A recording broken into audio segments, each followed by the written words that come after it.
There's a moment every coin collector experiences. You're sorting through your grandfather's old jar. Your fingers brush past something that feels different. The weight is wrong. The color is off. You flip it over, and suddenly, the room gets very quiet.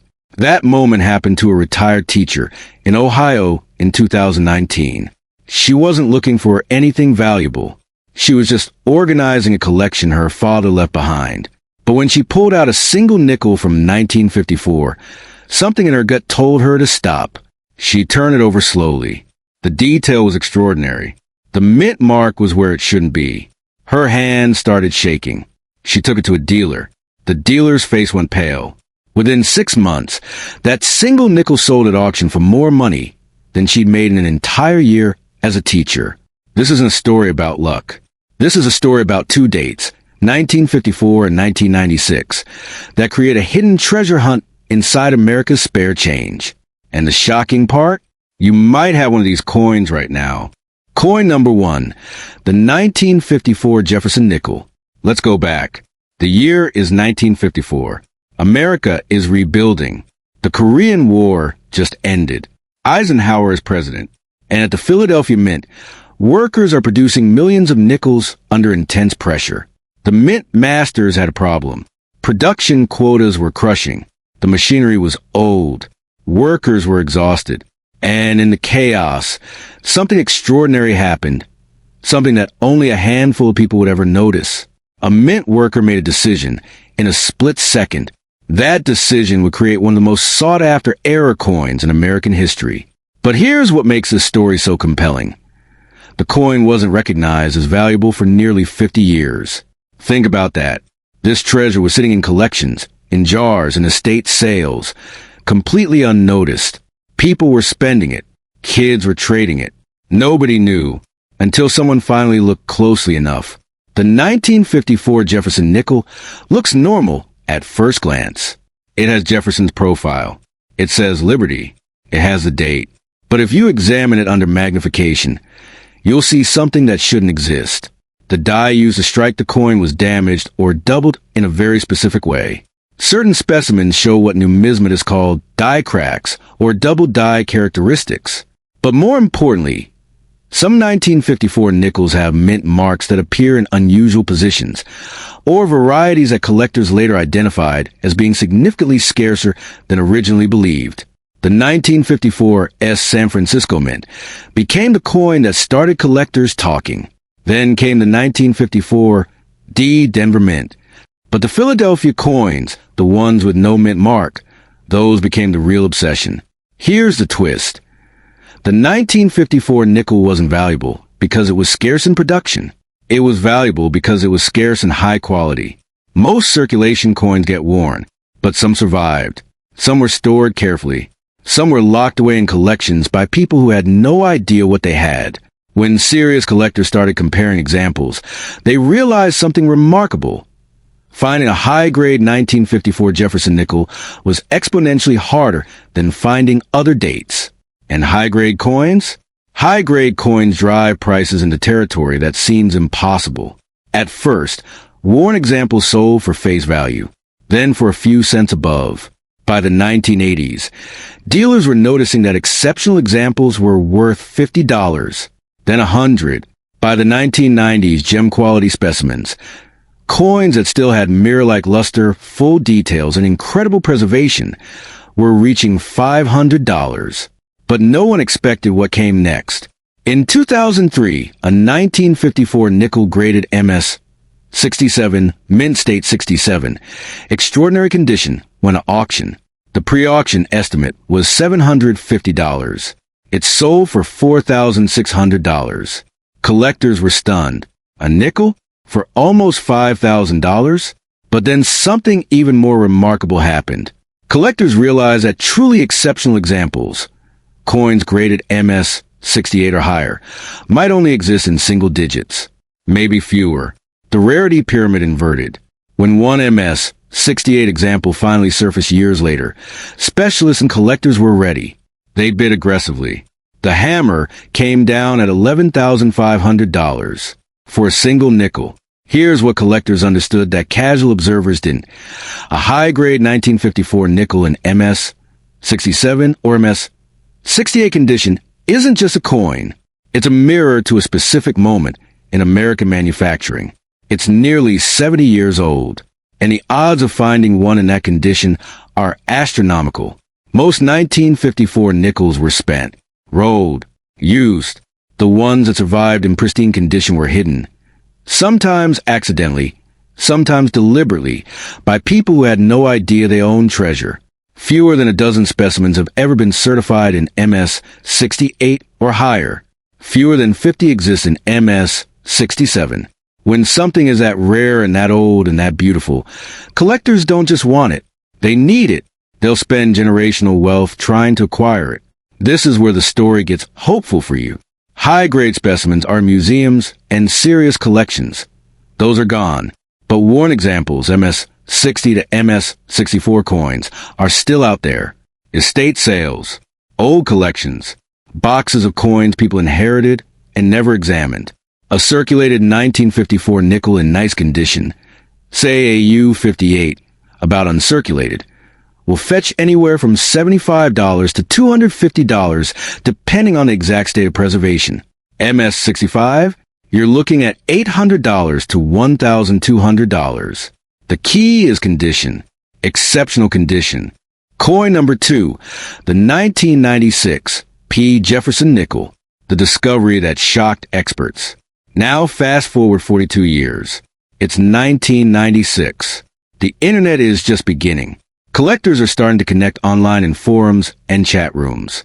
And something extraordinary is happening.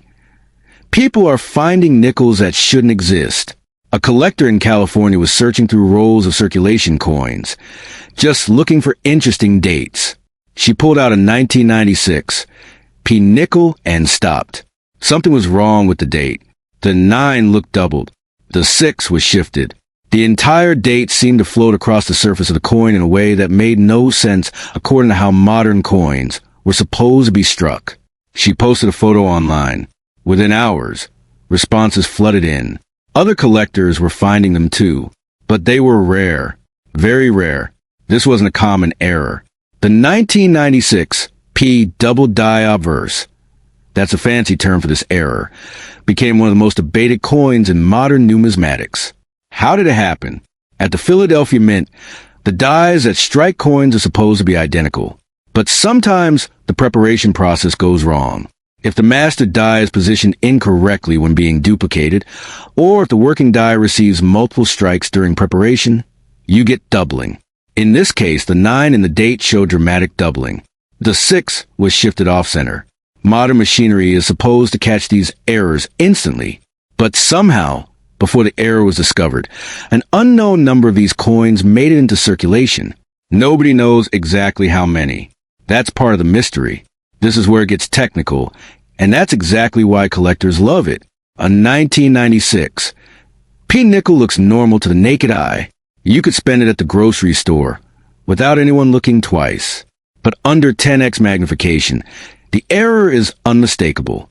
The date doubling is dramatic, distinct, and it's a variety that doesn't appear on any other mint production.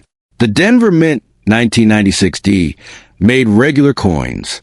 The San Francisco Mint doesn't produce circulation coins. Only Philadelphia made this error. And the error is so specific that even advanced counterfeiters would struggle to reproduce it artificially. Here's what makes the 1996 P error historically significant. It happened decades into the modern age. We have photographs. We have production records. We know approximately when it occurred. We can study it scientifically. Unlike errors from 1954, where documentation is sparse, the 1996 P error can be traced and analyzed. Collectors became obsessed with understanding how it happened. They wanted to find every specimen. They wanted to know, was this intentional? Did someone at the Mint deliberately create a rare error? Or was it a genuine accident that almost nobody caught? The truth? It was probably genuine confusion during die preparation, combined with a brief window where the error coin escaped quality control. Worn examples of the 1996 P double die started appearing on eBay in the late 1990s. Initial prices: $50 to $150. Collectors thought this was overpriced. It's just a nickel, right? How valuable could a modern error actually be? Then people started looking at historical precedent. They looked at how other modern errors, the 1995 D double die penny, for instance, had performed over decades. Prices began climbing. By 2010, a nice example of the 1996, P error was worth $800 to $1,200. By 2015, exceptional specimens were reaching $2,000 to $3,000. In 2018, a particularly exceptional example, a coin that showed the error dramatically and was in near-gem condition, went to auction. The estimate was $2,500 to $3,500. It sold for $8,400. And then in 2021, another exceptional example, graded MS 65 by a major certification company, sold privately for $9,800. These prices seem impossible for a coin that was struck during the Clinton administration, a coin that should have been common. But it's not common. It's extraordinarily rare. The 1996 P double die teaches collectors something crucial. Modern errors are rarer than people think. When we say modern, we think common. But in reality, modern error coins are scarce. The longer they survive in uncirculated condition, the scarcer they become. Here's the psychological factor. People who bought rolls of nickels in 1996 have mostly spent them. The ones they saved, often stored carelessly, lost, forgotten. Finding a 1996 P error that's still in exceptional condition is like finding a needle in a haystack that's been burning for decades. This is the part that makes your heart race if you have old coins. The 1996 P double die nickel was released into circulation. It's not in a vault. It's not locked in a museum. It could be in your grandmother's penny jar, a roll of coins you inherited, that box of change in your attic, an old collection someone left behind. Circulated examples, MS 60 to MS 62 condition, are selling for $800 to $1,200. MS 63 to MS 64, you're looking at $2,000 to $3,500. Higher grades? Those prices keep breaking records. 2 coins, 2 eras, 1 message. Look closer. The 1954 nickel teaches us that value hides in plain sight for decades. A coin can sit in a collection for 50 years before the world realizes what it holds. The 1996 P nickel teaches us that modern coins aren't exempt from rarity.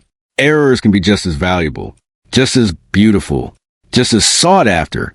Right now, today, there could be a 1954 nickel or a 1996 P error in your possession, in a shoebox, in a jar, in an old desk drawer. Stop watching this video. Go find your coins. Look at them closely, because the next collector who discovers an exceptional specimen, it might be you. And that moment, when you realize you've been holding wealth without knowing it, that's the moment everything changes. The treasure isn't hidden in vaults or museums. It's in your change.